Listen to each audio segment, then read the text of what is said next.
Good evening, everybody. Just like on TV.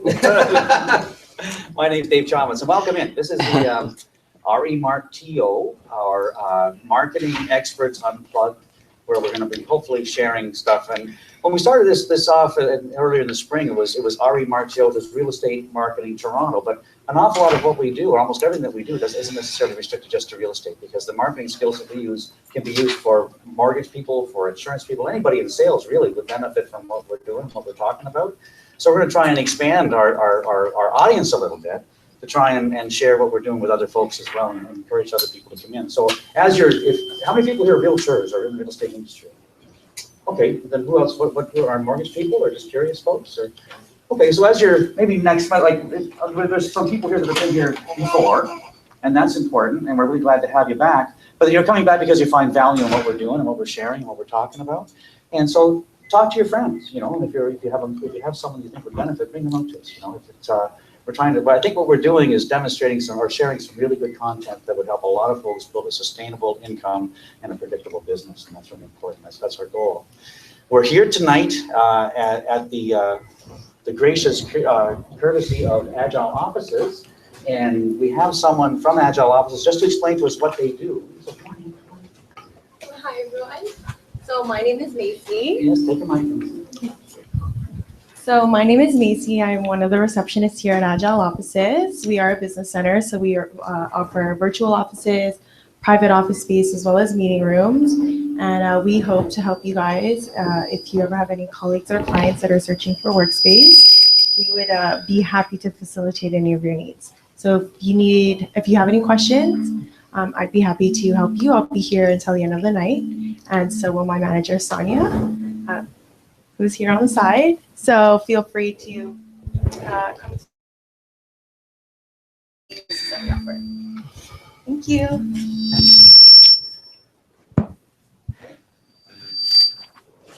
So tonight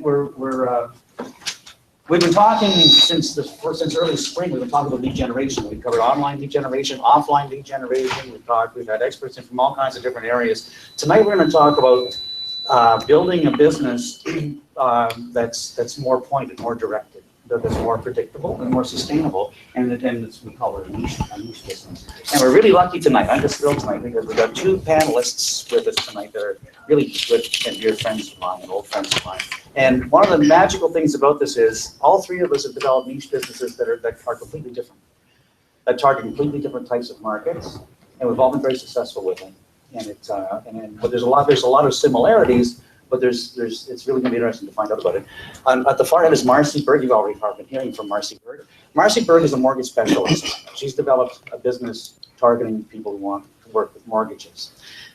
In the middle is David Pillock. And David is a real estate agent from Toronto, Mississauga. And David has developed a very targeted business for a very specific type of clientele. And I'm a real estate agent as well, and I've developed a niche for stone homes. I work on a very specialized, very narrow type of home for a very narrow type of buyer and seller. We're going to share with you our strategies. When we start off, though, if you don't mind, can you tell us just a little bit about your business, Marcy? Okay, well, my mortgage business is called Mortgages for Women.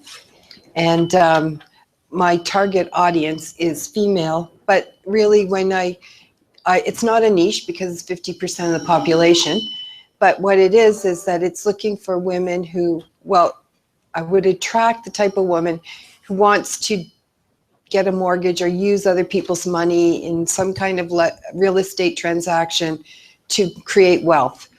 So female investors, girls who are women who want to buy their first home on their own, condos.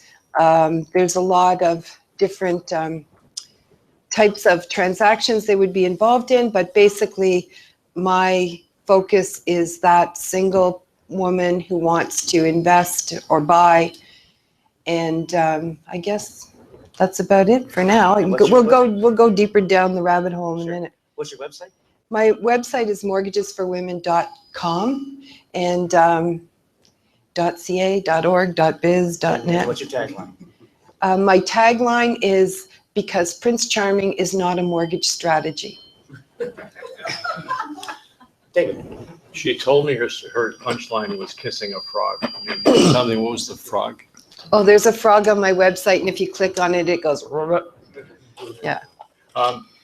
I've been around for about 28 years selling real estate, and it's really changed. It's really changed in how we talk to people, how we interact with people. It used to be that you threw an ad in the newspaper for $2,000 or $3,000 a month, $2,000 or $3,000 a month, and you would get 15 or 16 people that you tried to show those one or two houses to get a customer. Now we have to work with a website, and you're behind the screen, and it's a little harder to draw those people out. So 10 years ago, I started to see websites that came out as business cards. The second generation is a little more reactive. It sends you type of data, or you can search. Now we're looking at specific data, which is honed in on exactly what people are looking for. That concept, very simply, is long tail keyword search. If you want to go talk about that, that's great. But you have to have local content where you can project yourself as a specialist. I selected being in West Toronto for homes, West Toronto. And I selected specifically condominium units that are along the Humber Bay shores.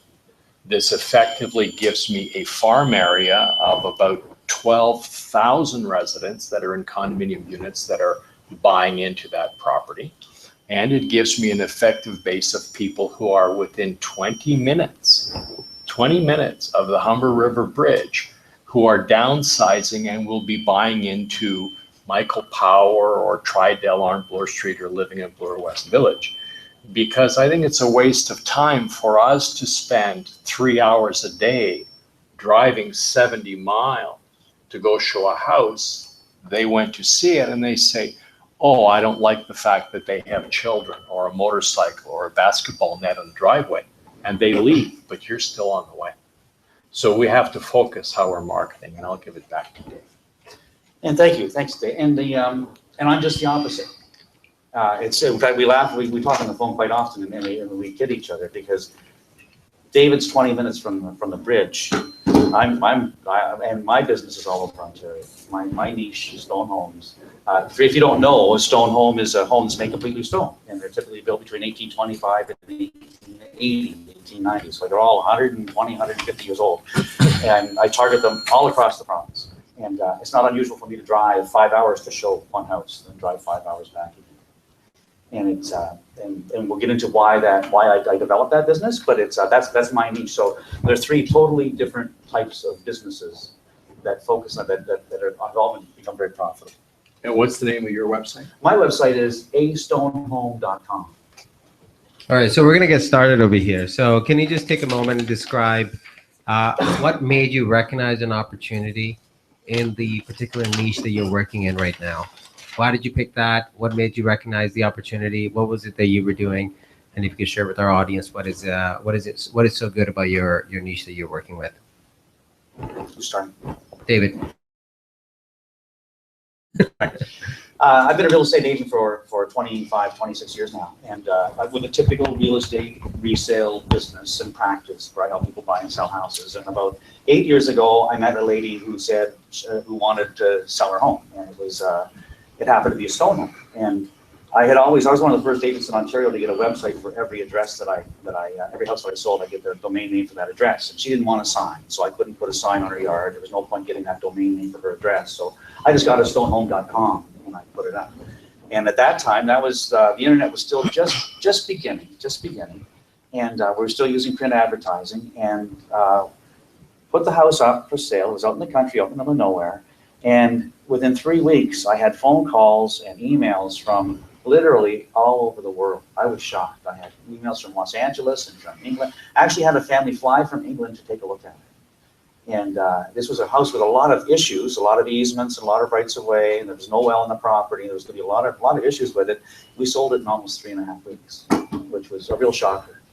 And another fellow in my office had a stone home.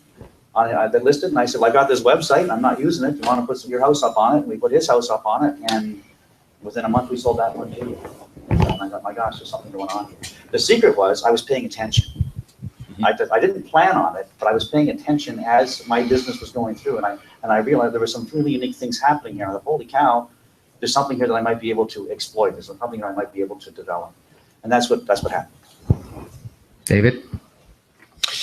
I was looking at the demographics of single detached home buyers in the city of Toronto, and it was changing to be 69 or 70 or 84 sales per month in the entire West District. And you start to isolate how many homes are really in those pockets, and you realize that you're dealing with 4 homes in Markland Woods or 7 homes in Bloor West Village. And there's no tangible way to deal with 35,000 agents fighting over 9 listings. It's just unrealistic. The other intangible that I started looking at was the shift from detached homes to condominium units. The number of condominium units being built was surging 10 years ago and 15 years ago. That was creating a niche. And that created an opportunity to provide information about the resale amenities and to provide information about the building that people were looking for that was no longer available from the builder sales office. And a lot of the builder sales offices didn't have websites. They gave you a book when you walked in and you signed in. So you had to scan it, label it, do it, put it all up on the website as a PDF. And you were able to download the floor plan. Some of my older pages still have that sequence there. And I would now have your name, address, and email. And the website would permit you as an authorized user to have a look at the available inventory that was on the Toronto Real Estate Board. So that's really where it started, was cultivating how to give you content into the condo market where I can't otherwise reach you, and you were able to download and find the information you wanted.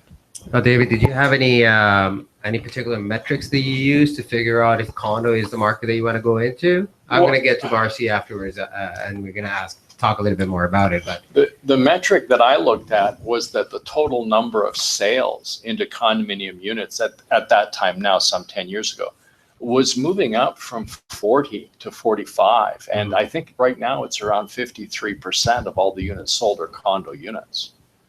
So, you know, there may be a demand. There's an incredibly strong demand for detached houses. Everybody wants the backyard and the barbecue and the swing set. yeah, But affordability is an issue where you can afford a $500,000 or $600,000 condo. so one of the takeaways right now is price is really something that you want to pay attention to. If the price points are lower, there's more people that are looking There's to more buy people that are active in those price points. versus going to a higher price point. So anybody that is looking to break into, let's say, a luxury market, that might be something that is a really good consideration for them to consider. Absolutely. Marcy, Okay, so do you want to repeat the question just so I know I answered it the properly? question what I had is what happened that made you recognize this? Like, so for Okay, you, mortgages for women. all right.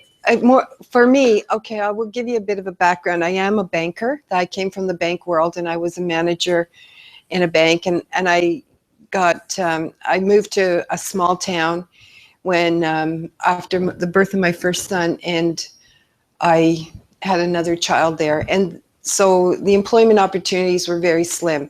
So I ended up back in banking, and I was working in construction finance. So I would drive around in my car to construction sites that the Bank of Montreal was funding at the time, and we would review them, and we would do drawdowns and draw-ups, and so I had a pretty good grasp on finance. And then from the Bank of Montreal made a sweeping change, and they offered us all a job on commission doing construction financing, working with these builders. So I did that for a little while, and I worked with the construction side of the financing and the takeout financing. And what we mean by that is when people would buy the houses, we would do the end mortgages for clients. And after having a lot of success there, Scotiabank paid me a obscene amount of money to leave Bank of Montreal and go to them, and I did. And that was like moving home to live with my mother, because I'd had all this freedom at Bank of Montreal, and then I had nothing. So I was starting to get very frustrated with my situation, where I had this big, same money, but more say, more freedom. And now I had my wings clipped, and I had to ask Mom for everything. So it was around that time that I started to realize that there was more and more women coming to me about buying a house. And the obstacles were huge. I'm not going to lie. They were huge then. And I had had my own experience when I was single. And finally, one day, to bank, and I was in trouble. So what was happening was all these women were coming in and they were doing mortgage applications, and the bank measures everything in quarters, right? So there's a quarter. So they take your application, and if it doesn't close in that quarter, it drops off your count, your deal count, and they counts as a not closed deal. So every quarter they were coming to me and they were taking all these women that were pre-approved for these mortgages and saying, you gotta take them out, they don't count. So my close ratio was going down. I had the worst close ratio in the Scotia Bank from BC to Prince Edward Island. And I was in a lot of trouble. And I was thinking, but wait a minute, my sales are the same, right? So I was noticing that I was closing a lot of women mortgages, and where it was single women buying real estate. And I went to the marketing department, and we had this big meeting, and I said, this is a trend that's growing. And this is in 1998 or around then. So I said, here's a trend that's growing. So they put it under the microscope and they had a look at it, and they said, you know what, you're right. This is really a growing market. All these single women, they're out there buying real estate. I said, yep. And then something really interesting happened. The bank looked at the stats, and the worst default ratios were single women who owned real estate. So that was a very interesting look at things. So I had a bit of a hard sell with them, and they finally decided they would do a marketing campaign specific to women. And they gave me back all the brochures that they already had done with a picture of a woman on the front. So I thought, well, that's really not how they borrow, right? Because now I have these terrible closing ratios. So I had a really good look at it, and I realized that from the time I saw a woman till she actually bought a house, it was about a year. Okay, so it took a year. And I tried to work Scotiabank, and I was always in trouble for these terrible closing ratios. I'm trying to keep them off the books, on the books, keep the rate. But if I take you off the books, I can't hold your rate. Marcy, so you just mentioned something. It took them a year to actually come back and make a purchase. Was that something that was a consideration for you to pick that niche? Well, that's what I ended up saying to Scotiabank. You know what? I know there's a market here with these women, and I quit and I left, and I started brokering. I knew when I started in the broker world, from my bank background, I've tracked everything, right? I can track the thread count of your shirt when you walk in the door. I'm detailed oriented. So between the time I meet someone and they close the deal, it's going to be a year. I need to develop a process where when I meet you today, it doesn't matter that you're not going to close for a while, because I've got these closings here, right? And I can put you into some kind of a system that's going to build your confidence to the point where you're going to pull the trigger and go out and buy real estate and invest. And that was really how it all started. Oh, that's a great answer. So what are the one or two factors that you guys considered when you were developing the strategy of how you're going to be marketing to this niche? We'll start with Philip right now. Did Matterport play a part in that? Well, that's a really nice plug. Thank you. We'll go there later. What was really substantive was distance. Distance? Distance. Define that for me, please. When I started in real estate, I had an Oldsmobile, and the Oldsmobile that I had was doing between 60 and 70,000 kilometers in the city of Toronto, never leaving the city. Now, I know somebody else who drives a lot, but that was a lot of driving, picking up people at the subway station and taking them to Mississauga to show them a house, and then they went to visit their girlfriend, so they didn't need to ride back to their subway. But you didn't find out until the second or third appointment that you were really their taxi service. So they didn't want to sign a buyer's agency. We didn't have them at that point in time, but they didn't want to sign anything with you because they just wanted the ride. So the location and the time to be effective, to be focused in what you're doing is the key. And the internet provides that. All right, so that's one factor. Anything else? Well, distance in the internet. David? The factors, I'm sorry, Addy, that So what are two factors that you considered when you were developing this niche? For you, distance might not be an option because Distance you're was- traveling some long distances. absolutely. Geography had absolutely nothing to do with it for me. For me, it was the price point, because stone homes are always expensive. Even stone homes that haven't been lived in for decades are very expensive. Most of them are showpieces, and they can be very, very expensive. It's a totally emotional purchase.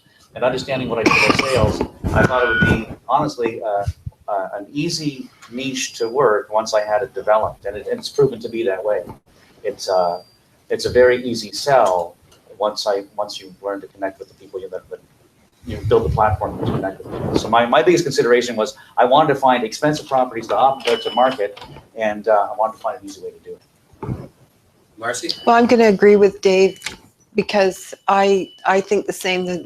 The factor for me was having to find a way that I could develop some kind of a CRM program that I would, when I met you, you were in my database, and I could, sort you by what was your obstacle, what's standing in your way of buying a house or a condo. You're not finished school. We've talked about your credit bureau, maybe that you need to wait a year to clean up a visa you forgot you had, or, that loan you co-signed for an ex-boyfriend that, oops, guess what, he never paid, or like things like that would pop up. So I had to figure out a way to identify your issue and keep you in a database and keep giving you information that was valid only to you. Like I don't send out these blank newsletters that you get. When I send you information, it's pertinent to you. It's not pertinent to my database.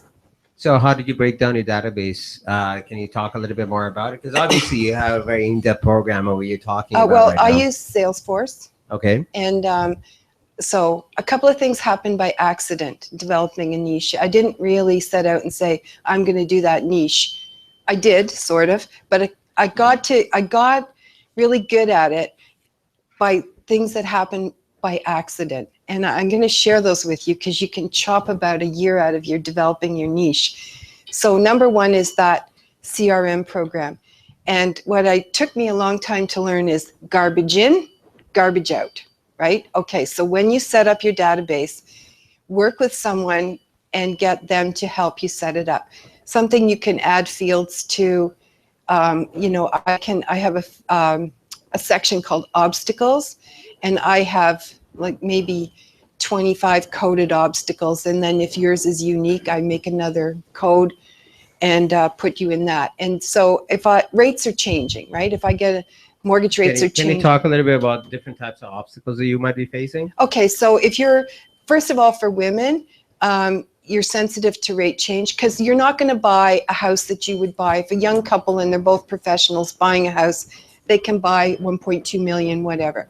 A single woman buying real estate can't usually do that. So they're price sensitive and they're rate sensitive. So if I think rates are going up, if I get any notice, I can go into my database and I pull up my pre-approvals and I'll say rate sensitive. And it gives me all the names of all the people that are rate sensitive. And I can send you an email to say, I think rates are going up.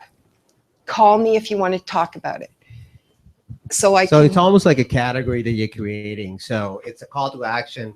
If you have a client that is rate sensitive, anytime that you see an indication the rates are going up, it actually is a cue for you to call them. And I don't call them, like I'll send them an email. Okay. Sometimes I call, that's another section, right? People will say, I want you to call me, I want you to text me, I want you to Facebook me, I want you to send me a tweet, and it'll tell me how you want me to communicate with you, and I will do it that way.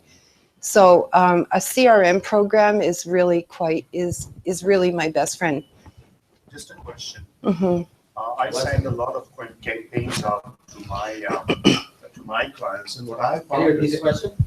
I can actually see who has opened my email, literally. Like I have a good database. Mm-hmm. And I always find that only half have opened. When I check with my website color, this is sometimes most of your emails might even end up in the junk mail. Yeah. And of course, people might not open, that's another thing. But how do we avoid some situations? Okay, like those? so this is, Denise, before you get to it, just so you know, the industry standard for emails being open for real estate is around 30%, and that's at a really, really good rate. But may I add to that? Yeah, May I please. add to that? Because we're talking about niche marketing, right? Right. We're talking about building a niche. So what you're doing is you're creating a vehicle to identify and connect with people that have a very specific want or need. Okay. So if they believe that you have valuable information that will help them move forward with whatever direction they want to go in that you've identified, Right. they'll open your email. I have a database of this month with 665 families that want to talk about stone homes. Isn't that amazing? 675 families specifically want to talk about stone homes. When I send out my monthly newsletter to people, I track it as well. And it's not unusual for that newsletter to be opened, that page to be visited over 700 times in the first 24 hours. It's because I'm only sending information that they're interested in, and I know they've already raised their hand and say, I want to know about that. So it's not like the industry standard. It's very specific and it's very targeted. So the industry standard. It's just a norm, what you're saying. Well, the norm is what I'm talking about. What I'm saying that is 30% is the average. That's what you're both. What David is talking about is that if you have a very specific message that is going out, Right. when your email is received by your recipient, they're going to actually see your name and say, this is what this email is about, and I need to open it because I'm looking for this. Sure, Marcy, you must get a tremendous amount of opening. well, I don't do campaigns. So when you niche market, at the beginning of the year, I can sit down, my new year starts November 1st. I can sit down, right now I'm in planning mode. I have to close 120 mortgages between November 1st and October 30th. That's it. Like, I don't need 10,000 people to open up my email.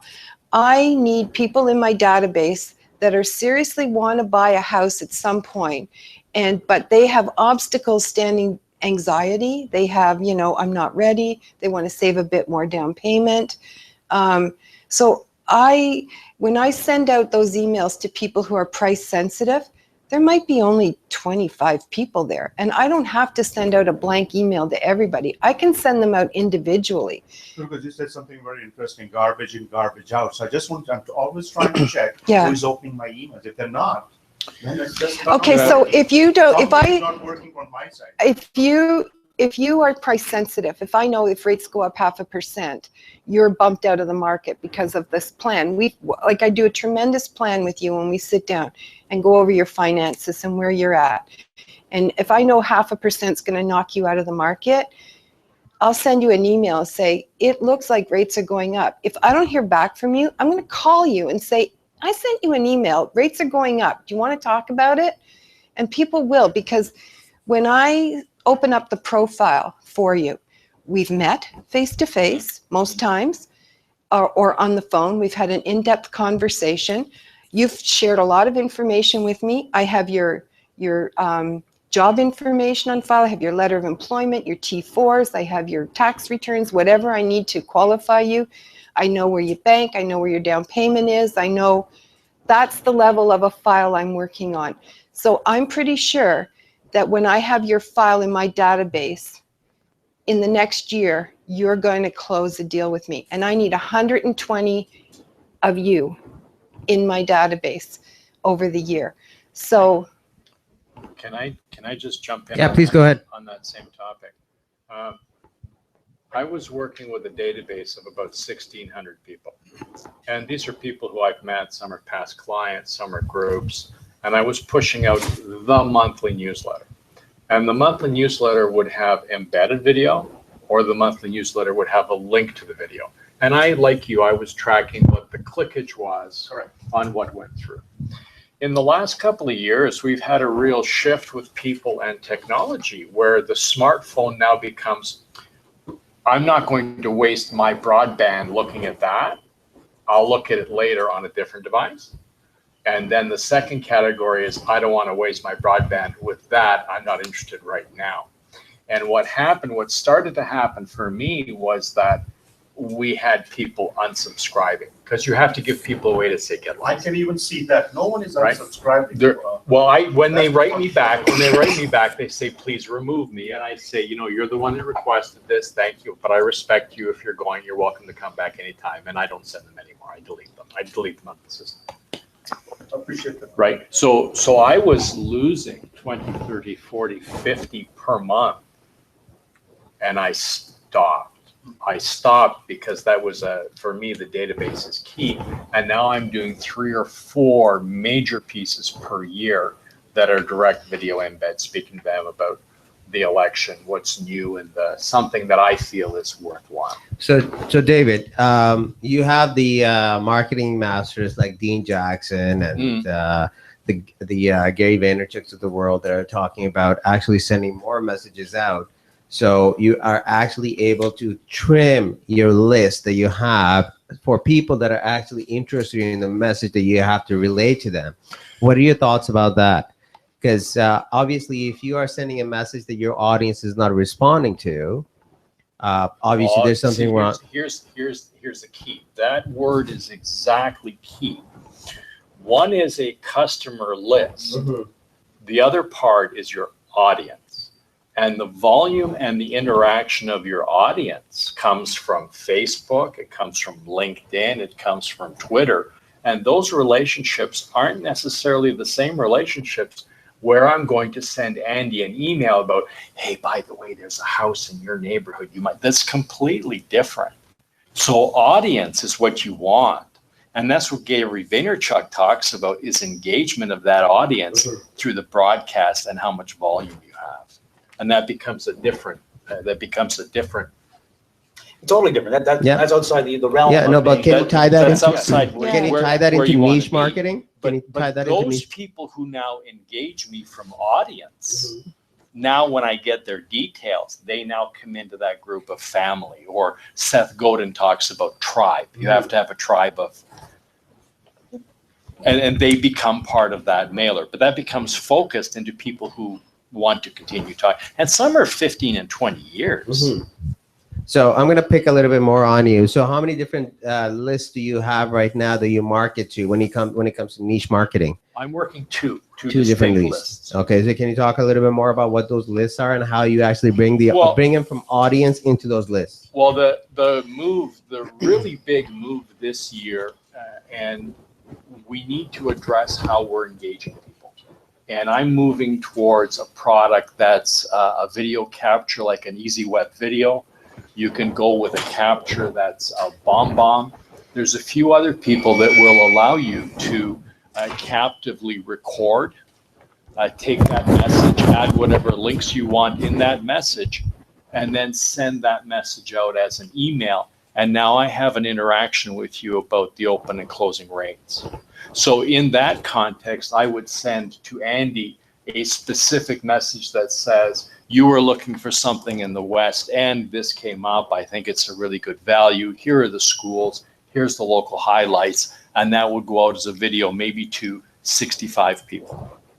And that'll be a map that engages you to take in other details as a local agent in one area. You might want to include a Camtasia capture of what specifically is available.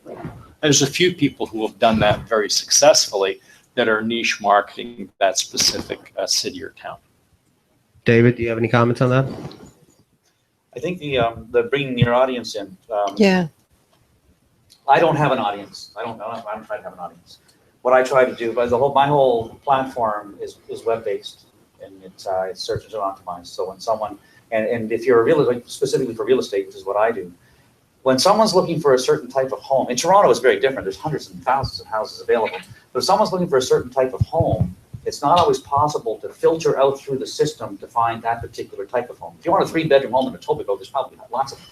But if you were looking for, in my particular case, a stone home, then there isn't a way that the regular citizen can go to realtor.ca and search specifically for stone homes. Or if someone wanted a Victorian home, you couldn't go and search specifically for Victorian homes. So I create a platform that's optimized for the search terms stone homes. And when someone goes looking for a house like that, if they go to realtor.ca, if everyone's already done it before, they open up the map function, they get a lot of red dots. The best they can hope to do is just click on every red dot, hoping to find a house they like. And you'll do that for 5 minutes. You'll say, this is really stupid. And you go to Google, and the first thing you'll do into Google is type in, how do I buy a stone home in Ontario, or how do I buy a Victorian home in Ontario? When that happens, they find me. When they find me then, and they visit my website for the first time, hopefully they'll find stone houses, which is what they're interested in, but they'll also find a number of different ways to engage with me. They can sign up for a newsletter, they can sign up for first alerts to find out every time I list a new one, they can ask questions, they have the opportunity to engage with me. So when they do that, then I get their name and address and their email, information that way. That's all I want. And everyone, doesn't matter which button they click on, it all goes into the same database for me. There are people who want to talk about stone houses, and then I'll reach out to them from there. So Can you talk about which database you're using? I use Top Producer. It's a real estate specific database, and it's easy to identify. It's not near as elaborate as what Marcy's done. I don't need that because my folks are looking for a very simple thing. And it's all I want to know is that once a month, I never do it more than once a month, I can reach out and touch them and say, I'm still here. Sometimes it'll be with a new listing that I've got or an update on something that's happening or whatever. But it's always stone home related. It's always very gentle. There's no sales pitch, and it's just a matter of just keeping in touch with them. And I've worked with a client now that's been in my database for 6.5 years. Yeah. It's just the way it is. You build. It's relationship building. Yep. You demonstrate to them that you have something that they have a dream, they have a want, they want to find a way to get there. You demonstrate to them that you're able to do that for them, and you own them. They're there for you. They're there for you. Then it's just a question of building the relationship and carrying it through to the finish. Interesting conversation. So building relationships, but let me ask you a question. How did you build recognition and momentum in the niche that you're working in? How did you do that? Like let's go to Marcia. Well, I was very lucky in this world because I started Mortgages for Women at a time when Twitter was first starting and Facebook was first starting and social media was a very innocent playground. It's turned into a cesspool. It's not innocent anymore? No, it's a cesspool. It's been taken over by the ists and the isms. You know, if you say anything on there, you're going to get attacked. You can say the sky is blue, and they'll go, you have no idea what you're talking about. Okay. So, so I was very lucky that way. And I managed to, reach out to other women. And at that time, the mummy bloggers were like a force to be reckoned with. And I happened to be able to, somehow I got in with the mummy bloggers, and I was writing a regular column in the Yummy Mummy Club. And I was writing, so all these girls had these online magazines, and they were all figuring out how to make money with it, but they were starved for content. So I was writing for tons of them, and people would call me, and I'd have conversations with them on the phone, and we would talk about their mortgages, and I have them in the database. So the other thing is that we used to have meetups and tweet ups, and you would go to a tweet up, and then next thing I knew, I was getting to be asked to be guest speakers at conferences where these mummies were getting together, women, and I mean, there's no end to women's groups out there. So, we talked about finance. I got to go beyond the borders of mortgages and talk to women about their money, and I met some fabulous women along the way. I got to work with Gail Vaz-Oxlade, and I got to work with, there was just it just goes on and on and on, the people that I met. And so taking it back, how many blogs were you doing per week per se? Wow, there was a lot. I had a program that scrambled an article, so it kind of would. So you were cheating. Syndicating. I was time deprived, but I was doing a lot, and I kept them all, right? And so when things were topical, I would bring them back out again and, revamp them and make them more updated, because the finance world changes every month. So, here's what happened in all of that. I would get asked to write these articles, and I was so terrified of telling somebody the wrong piece of information. I researched everything I wrote. I researched to the nth degree so that I knew that it was absolutely factual. And it took me time. And So I started charging $1 a word. But I'll tell you what it did for me. It made me one heck of a good expert. Like there's really, at the end of that couple of years of doing that, I don't think there's a thing I don't know, person I don't know who to call. You know, it was so, I don't know, it was, what do you call, self-improvement. It was the biggest learning thing I could have done for myself. And it got me very well networked with some really incredible people.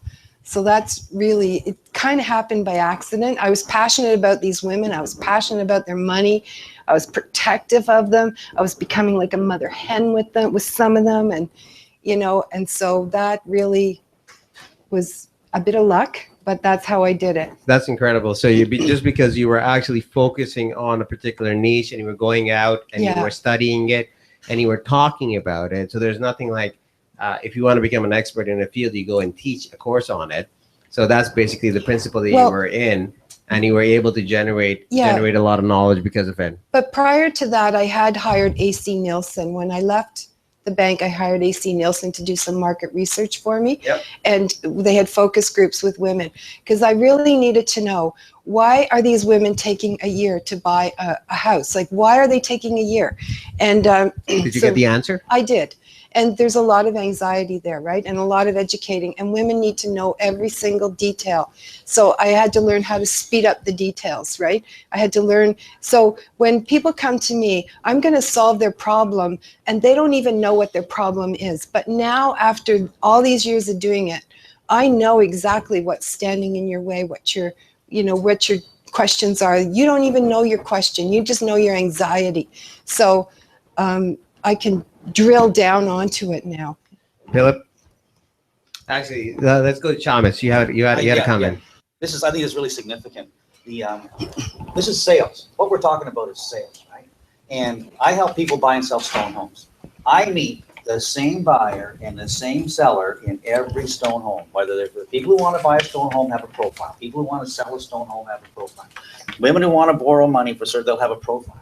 And so as you're building your niche and building your database and talking to the people, pay attention. Pay attention. I can tell you that the average stone home buyer today is over 55. They're university educated. Their kids are gone. They've inherited some money.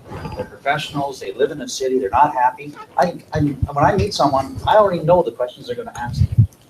And there's nothing that makes me more of an expert to them than to answer their questions before they ask them.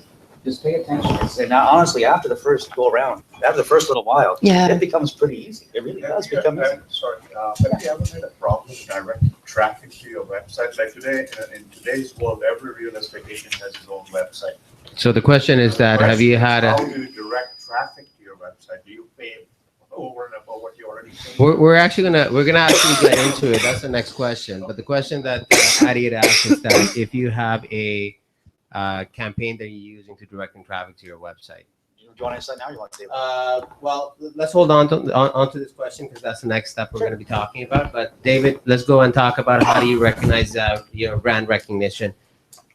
Oh, sorry, how do you build recognition and momentum? Everybody wants to be the #1 agent in whatever city.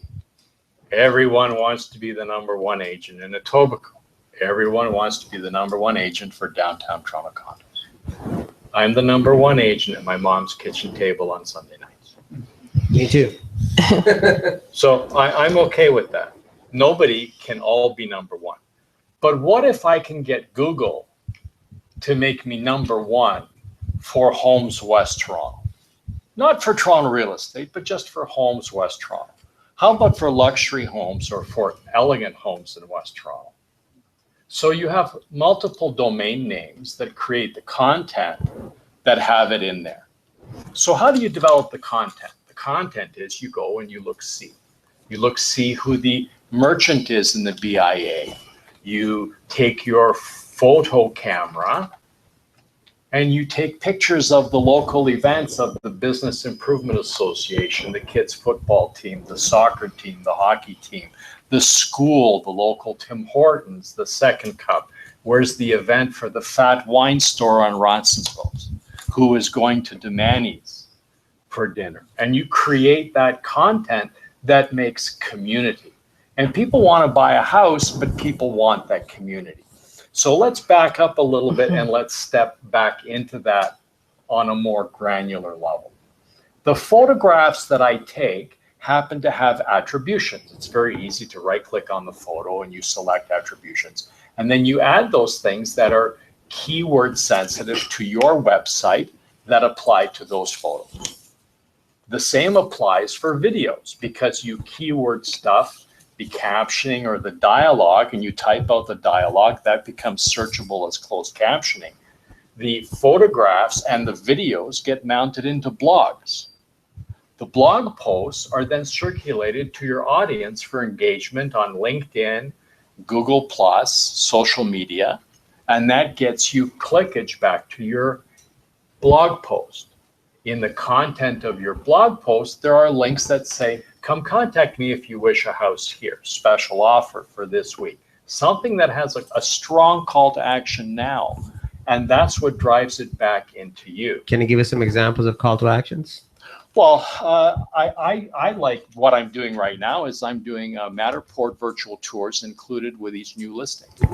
And I know for a fact that there are only 3 of these Matterport cameras in Toronto.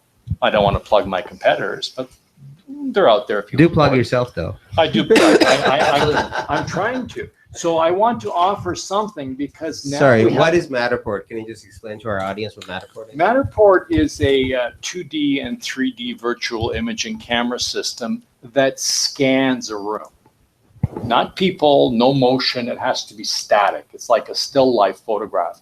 But the Matterport will do in this room space, let's say 20 by 20, you'll have a scan at every 5 feet. So this scan will be 15 scans of the space, and you can then follow the discs along the floor to move to any position.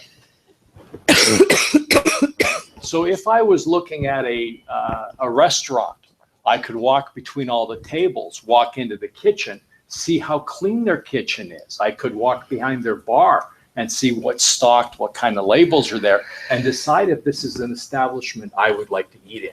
I could go to a school and go into that same kitchen application where they have a teaching theater, and you can see what your view is from each seat, as well as standing on the stage and looking out. It's unique to the distance, as compared to a virtual tour by video, where you are only seeing what I wish to display to you. And it may be colorized. I may be using not trick photography, but wide angle lens or close-up lens, or displacing the proportion, or I'm using only certain segments I'm displaying to you. The virtual tour that you control with a mouse goes where you want to go. David? When the spectacular technology and in the new year, David's going to come back for an evening and demonstrate it and do this, have a screening and everything. It's going to be fantastic. So 2016 we're talking right here. Yeah, 2016. Absolutely. Yeah. All right, so I'm going to take it over to the next question. How do you define success in each of your niches? David, not Philip, Chalmers. Okay. I measure the success of my niche part of my business by the income that I make. Obviously, that's a big one. But what it's done for me is it's enabled me to really isolate my regular business in my community. I can do the work I want to do there. I don't have to do the messy jobs. I don't do divorces. I don't do bankruptcies. I don't do messy things anymore. I've got a good client base from my for my regular business, and then my niche business allows me to really boost my income in a very easy way. David, And can you talk about where your business was before you actually got the niche? So what were you doing before, and then when you got the niche, how has this changed your business? You mean in terms of what? In terms of your business. Okay. So like you just talked about, you're not dealing with divorces anymore. Okay. So, Were you dealing with a lot of divorces before? well, before as a realtor, and you just do whatever you had to do, right? So if I was on duty and someone called and they were splitting up and they wanted to sell their house, and I would have to go and do that. And now I don't do duty anymore. I'm lucky enough, like I've reached a point where I can do the business I want to do. I can structure my life the way I want to structure it, working with the folks I want to work with, I suppose. That's a good way to put it. And that's only because of the income that I make from my niche, because all the houses that I sell in my niche are far more expensive than they are the houses in my regular market. And it's really easy. I really enjoy it. And I think that's a big thing. Find a property or find a client base or find something that you really enjoy doing. It's just fun. It's just fun. It's not work at all. I'll be driving from I'll have a 4-hour drive ahead of me, and I'll text David and say, do you available for a chat? And we'll talk for an hour some Saturday mornings or Tuesday mornings, just depending what he's doing. And I like it. I really enjoy it. People say, oh, you drive so much, but it's not hard. It's not hard at all. And because I have created the impression that I'm an expert on stone homes, and I think we can say this without competition. Whenever someone contacts me and wants to talk about selling their home, in the first conversation, I always say to them, there's a few things you have to understand about my model. I always charge 6%, and I always list for a year. And those are 2 points that aren't negotiable. I don't work on a discount. And it's not unusual because of the way the nature of the business is, it's not unusual for me to double end the property.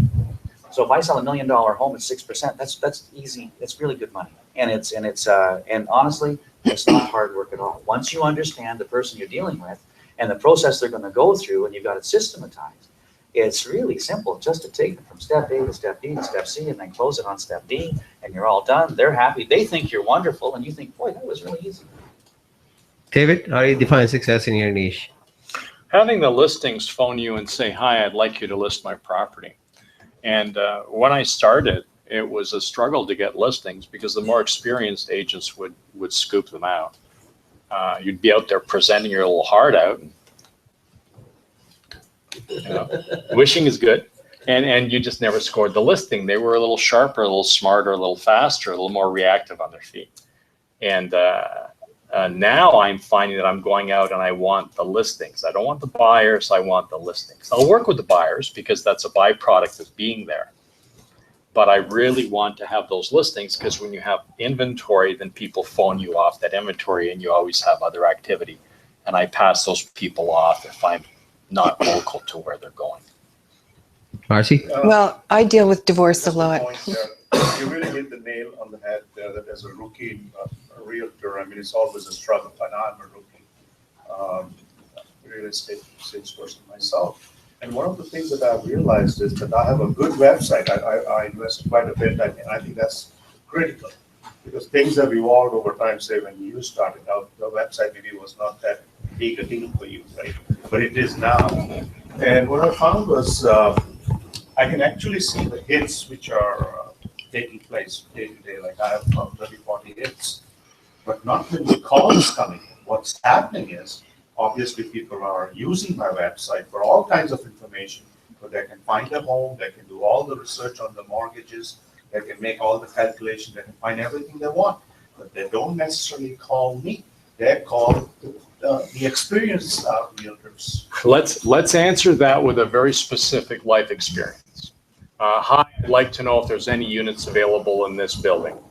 And I wrote back this email address. I said, yes, there are. There's a few. We exchanged a few emails. I sent the copies of the listings. I sent photographs of some other material local to that building. And then I asked are you under contract with another broker? And there was silence for 4 months. 4 months. And I get a recurring email that comes back to me. It's now from Vancouver. It says, hi, I have a new address. I'm in Vancouver now. I'll be flying in for 2 days. Can I see that unit, please? Well, where's he finding it? He's finding on MLS.ca, on Realtor.ca. So we made one booking to show 2 units. He and his wife showed up. We picked them up at a hotel, took them to show the unit. Prior to his arrival, he said to me, let's not waste time. Please prepare an offer for me on the property. We'll deal with it when I arrive. This is pretty exciting stuff, right? He showed up. We have the offer. It's in my briefcase. We do the showing. He said, yes, let's do this.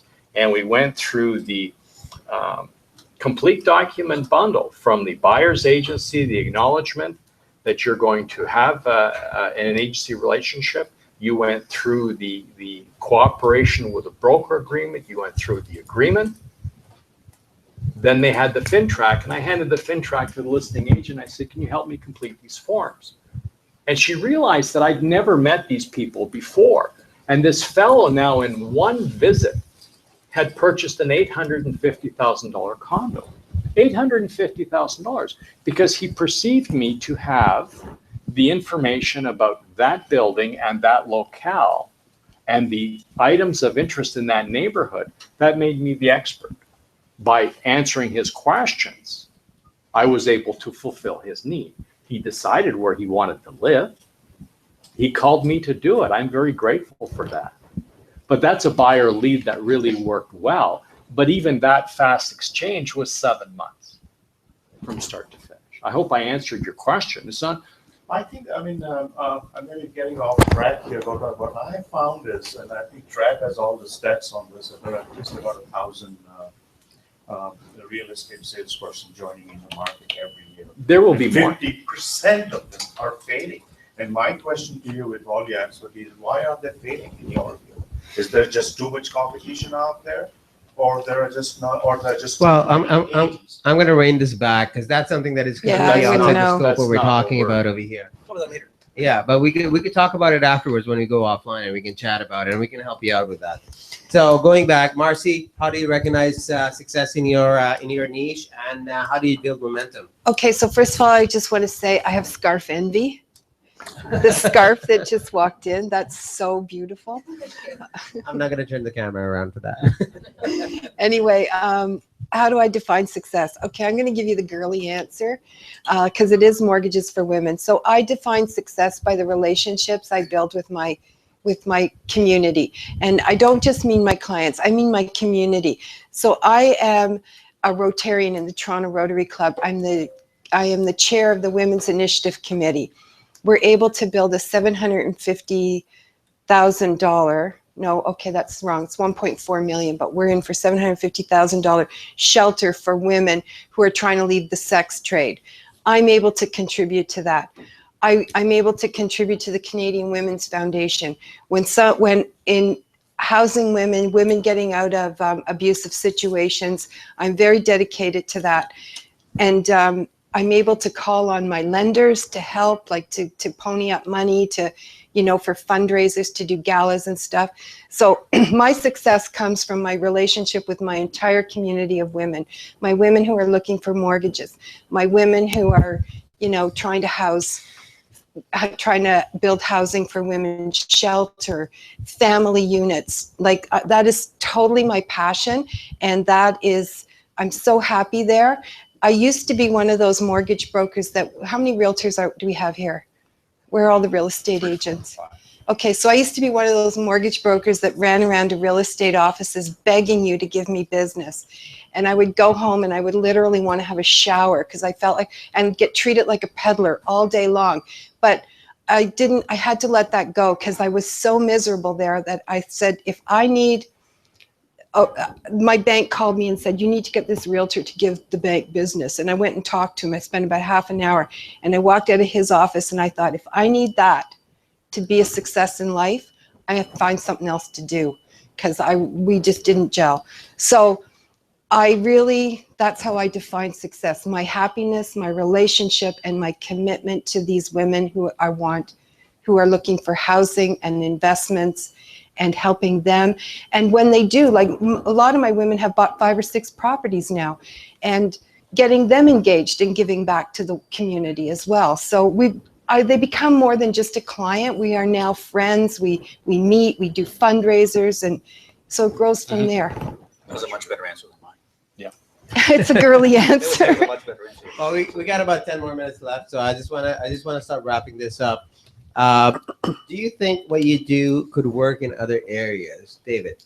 Oh, absolutely, absolutely. My particular model for Stone Homes, any type of property that is difficult to search like on Realtor.ca or any other searchable platform will work with my model. There's no question about it. And there are people out there looking for it. There's no question that you can create a platform. Can you give some examples? Stone Home, Victorian. There's a lady in Ottawa that I did workshops a couple of years ago with the Ontario Real Estate Association. A lady in Ottawa started one homes with pools, homes that you can have your airplane at if you're a pilot. Pilots have a lot of money, right? People with airplanes have money. Horse properties are a little bit difficult because there's so many of them. It's hard to get traction. It's not really I wouldn't consider it a niche. Victorian homes, different types of architecture, log homes in the country, penthouse condos, main floor condos. Any type of, if there's the type of property that a buyer will specifically look for, that can be an issue. Mhm. So pick something expensive. Like, don't do rent to own for people with bad credit. Don't do that one. Philip? My categories are very geographic, but the subcategory for listings is the people who are aging out of their detached homes. And they're now looking at downsizing product. And we have some beautiful condominium product that is being built along the major east-west Bloor-Danforth subway corridor, along the Old Mill, along the Tridells that are building at Islington subway, the Michael Powers that are at Kipling, the Tridells that are at the Essex. These are major centers where there are 4, 5, and 6 buildings altogether. They comprise thousands of residents. And if you can find something in there, you're bringing people into that neighborhood to become a community where they're comfortable living. And then they're going to take their nest egg, put it into a condo, and then live out their years. Much better, I think, than having the house. Thanks, David. Marcy? Repeat the question just so I answer Do it. you think it would work in any other area? I think you have to niche market. I mean, it just, I don't know how you can't. For instance, if I go on you know how you used to go on Google and no matter, you could put cute pictures of babies and you got porn? Okay, so now it's real estate. If I go on and I say, I'm trying to go to the funeral home the other day and I'm Googling the address of this place where I'm going to pick this girl up and we're going to the funeral. So I Google her address and I get listings. Yeah. And then I went on Facebook to get her phone number and the listings are following me onto Facebook and they're in, and you know, if I go on another website, the listings are over there and I'm going like, that's crazy. Dominion Lending went and merged with, they bought another company and I heard it through the grapevine and I went, wow, that's very exciting. And I Googled Dominion Lending. All I got for 4 pages were their agents. I couldn't find any news about Dominion Lending. So to me, if you've got to chop through that noise, because your competition is online now. But if somebody goes on and they Google mortgages for women, where do you think I come up? You know, so I think you have to niche, and then you have to, once you decide on your niche, don't wait for your niche to find you on the internet. Go out and talk to your niche. Write articles for your niche. Give back to your niche. Do fundraisers with your niche. Like, become that passionate about it that they only have eyes for you, you know? That's amazing advice. So we're going to just open up the floor for questions. If anybody has any questions that they want to ask the esteemed panel. Anybody? If not, I'm going to have one more question to ask them, and then we can start wrapping it up. We are going to be having a networking event afterwards. We're going to bring into 3 brewers across the street. So if you guys want to join us, you're welcome to join us. Last question I have is, what advice would you give to somebody that is thinking of developing a niche? We'll start with Philip first. Actually, we'll go with Marcy. Okay, I have one piece of advice for 2. Your CRM program. Develop that right away. So before you even sit down with your niche, do some research on what CRM program am I going to use. The most important thing on that, it starts out simple, but you can grow it, so you can add on to it, so you can start cheap and spend more money as you go. Second piece of advice I'm going to give you, I did this, totally, this was a freak. This was an accident, and when I decided to do mortgages for women, I booked the domains, mortgagesforwomen.com, .ca, .org, .biz, .net, anything that could come up. Then I booked I have about 40 versions, like mortgages for women, the number, FOUR, FOR. I thought of every possible way somebody might spell mortgages for women. And I booked all of those domains. And so I would say you have to do that. And then the other thing is, like, whenever something comes up like Facebook or Twitter or Instagram or Pinterest or any of those new things, Vimeo, anything comes up, book, even if don't think you're ever going to use it, book your name right away. There's actually services available where you can do that. You pay them a little bit of amount, and anytime new service comes up, they will actually just reserve that name for you. Okay. So that might be something to look into. I don't remember the name of it. Great advice. Philip? Be on an appointment. Your job is to find an appointment, prepare for an appointment, but you are paid to be on an appointment. I know that initially it's tough to spend money on web design and video and all those other things. You need to do it yourself until you can afford to hire somebody to do it for you professionally, because your job is to be on the appointment. Your earning power is as a real estate agent, not as the person who codes the web page or photographs and takes pictures. And that's very important. So be on an appointment. So going back So- to just reiterating what you're saying is that if you have time available, spend time. If you have money available, spend money. Spend the money if you Yeah. have to concentrate. Okay. So let's go back to focus. Pick something that you're going to do and stay on it. Stay on it. No matter what people say, no matter how stupid they think it is, and their opinion doesn't matter, because you're convinced that this is the way to go, and you've dedicated yourself to finding a specific niche, whatever niche it is that you pick, by language, by experience. You might pick only doctors, you might pick only nurses, you might pick only people who work at St. Joseph's Hospital. You might have whatever your niche is, but stay on it, because so often we're so close to getting there, and then you just stop and you get some advice from somebody else, and you completely change direction and you start going in a different direction. That's a very good point. So So- how long did it take you to develop your niches? Well, I'm going on 10 years Wow. now. David and I met at agentsonline.net, an American-based Oh, I remember that, forum. yeah. You remember Yeah. that? 2003, 2004. Yeah, it's been a long time. We were arguing back then. Okay, so be careful changing directions. So And- before you continue on, so how long would somebody stay on a niche before they should actually say, you know what, this isn't working? Can I answer that? Go. You have to be patient. You have to be very patient. Your niche isn't the focus of your business initially. If your whatever sales you're in, you're going to be building your regular business as well. It's not going to be all that you do initially. It's going to take a while to build. Just be patient. Be focused. Stay on it, but be patient, because you'll go through months where you don't get anything at all. And year 3 for me and with my stone homes was a complete dud. I didn't sell or list one house in that year, but every month, and it's not that hard. Every month I would send out a newsletter to my dad. I mean, it took like a couple hours on a Tuesday, and we've all got time, right?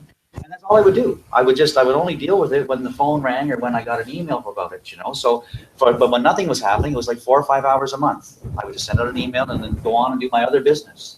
And then some months, that's all I would do. Some months I don't do anything. So you've got to be patient. And I don't think you can ever draw the line. If it's something that you believe in, it'll work. I mean, it has to. See, the way I look at it, if it's a low-priced, easy access to get into, it should be a lot faster. And if it's if let's say you're breaking into a luxury market, unless you have all the tools available to you to break into that market, it's going to be a little bit harder for you to get into it. So those are some of the considerations that I think, as a person that is going into a new niche, they have to keep that in mind. What are your thoughts on that? I would disagree with that just this much. Whether it's a low-priced house or a high-priced house, it's going to take almost the same energy to build your expertise, your recognition, and your model, your platform. So don't worry about the cheap house. Focus on the expensive. Can I just add something? Here's what I want to tell you. If you think you want a niche market, and what I would do is go into your memory and pick out the best transaction you ever did and start writing it down. What went right? Why was it so good? What did the people do for a living? Where did they buy? What did they do? Why was that so easy? And you will find when you analyze that, because you knew everything that was going on from start to finish, that's your niche. Then you can start saying, you know what, I want 120 people just like that one. And that's your niche. And so was that a first-time buyer? Was it a couple? Was it a divorcing woman that was selling a house and buying? Like, you just don't know. Okay, so then as a rookie, then how would I determine what my niche market would be if I don't have that? Keep your eyes open, because it's going to happen, right? You're going to be in a transaction one day and you're going to go, I love this business, you know? And then the next one's going to go, I hate this business. I don't want to do this. But focus on the one that made you say, I love this business. Philip, any comments? My friend to my left Stole your thunder? uses a phrase called marketeer. And I caught a phrase this week that I really thought resonated. Is you are the Imagineer. You are the Imagineer of these people to have a vision of what they're looking for, understand what they want, and then it's up to you to bring that into reality. That's Right. amazing. So I think that's a better place for me to just end that whole topic. Well, thank you very much. I appreciate you guys providing us with your in-depth knowledge and all the stuff that you have done. Something David? that I meant to say when we started this evening that I didn't say, and I forgot to say, was that this is the REMarkTO, started in 2010. 2010. And Marcy and David and I were at the first ever REMarkTO, which is really kind of cool. And then I think at the second or third one, David gave me a gift.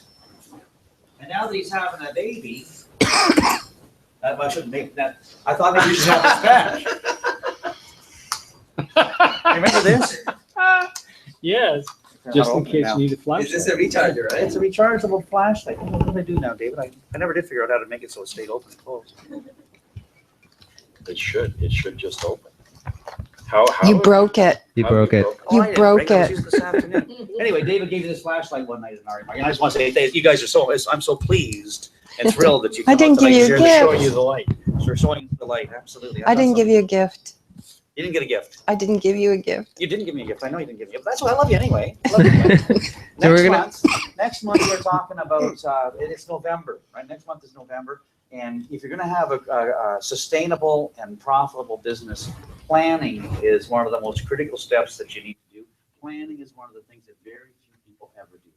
So next month, we're having a business planning session for 2016. Addy's going to host it, and then hopefully we'll have a couple other folks along. Yeah, we're going to have a couple of people talking about how to plan your business for the next year and what are the things that you should be looking for and how to do budgets, basically. So it's going to be, oh, you got it working. Yes, it's going to be an interesting one. Any questions from the floor? Anybody that has any questions? If not, then we would like to thank our presenters. Thank you very much for coming here. We really appreciate you. And we look forward to seeing everybody at the next month's REMarkTO. It'll scare the